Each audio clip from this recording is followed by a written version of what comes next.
Now to a shocking report that has revealed that the use of informers by British intelligence during the Troubles cost more lives than it saved. I'm joined now by GBNews' Northern Ireland reporter Dougie Beattie. Dougie, an astonishing story, a £40 million report into Agent Stakeknife. Tell us more.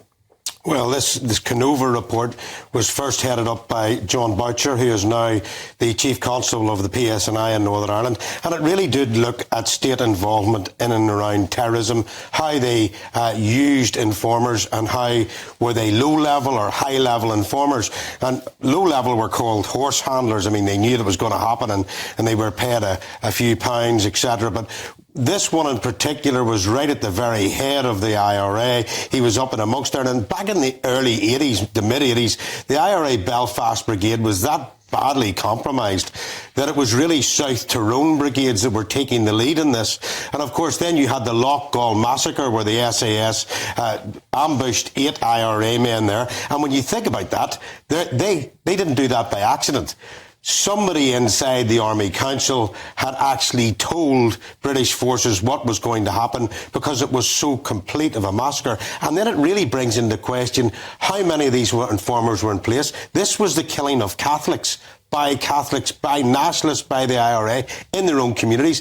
And we've really got to look, and I keep on saying about it, 1998, Good Friday Agreement, letters of comfort, and Queen's Pardons of Mercy were given to members of Sinn Féin and the IRA so as they would never have to go to court. British soldiers keep getting brought back to court because they say they have kept the information in this. Well, they quite obviously have. And really the government now needs to be very clear with these nationalist communities who got the letters of comfort, why did they get it? And because the information is quite obviously there, and this is more embarrassing for Sinn Féin than anybody. And the big question is, how much did the British Secret Services, Security Services know about what this individual was up to, Freddie Scappaticci, linked to these 50 murders? Were they letting him go rogue? Were they letting him get away with this? Because if they intervened, it might have blown his cover. Well, that's exactly what they were doing. I mean, they were letting it happen because it suited them to do so at the time. And this isn't uncommon practice. And when you're talking about countries like Syria or Iraq or whatever, British intelligence, American intelligence do compromise some other agents, pay them off, whatever they do.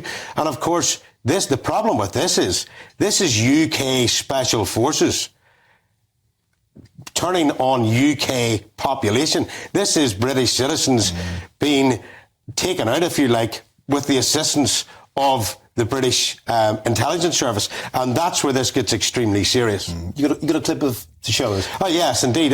Gavin Larmer, his father was a RUC constable that was shot dead on the Lisburn Road in Belfast. And he very seriously believes that there was an informer involved. And he has told me that the PPS are very much trying to stop these cases coming forward, and he wants them looked at. Let's have a look. And the bigger question is, how corrupt is the PPS? The first 4 set of charges was for perjury, which was probably the easiest charge to prove. You've got the deposition statement or the witness statement in front of you. All you've got to show is at the time that was made, it was knowingly false or knowingly misleading or inaccurate. But who was being charged? Freddie Scappaticci, 2 MI5 officers, and the woman who was previously Deputy Director of the PPS. How is that not a conflict of interest? Maybe it needs to go to the CPS in London for judicial review as to just how independent the PPS decisions here were, because they're quite happy to put forward Republican inquests and civil compensation claims. But when it comes to actually prosecuting a terrorist, no, that might rock the Good Friday Agreement. We can't have that. So, Dougie, Freddie Scappaticci was alleged to have been involved in the nutting squad. They were involved in kidnapping, torturing, killing victims. You met him. What was he like? In my job then, I met many of these men on several occasions, and I did meet him on 3 occasions. And, you know, like any of these people, they're actually very charming. They're a bit of a laugh. But you're always, when you're in that situation, you're always thinking to yourself, I know the rumours behind this and where this is going. Because don't forget, these nutting squads, as they were also trying to keep up what they seen as morality in their community. And many of the people that they took out and beat and tortured were actually innocent and had nothing to do with what was happening inside terrorism at that time. So he was quite a convincing character and really quite a charming man. Wow. A charming man linked to the murders of over 50. Doogie Beattie, absolutely fascinating stuff. Thank you very much for coming in and sharing it with us here in the Westminster studio, GB News.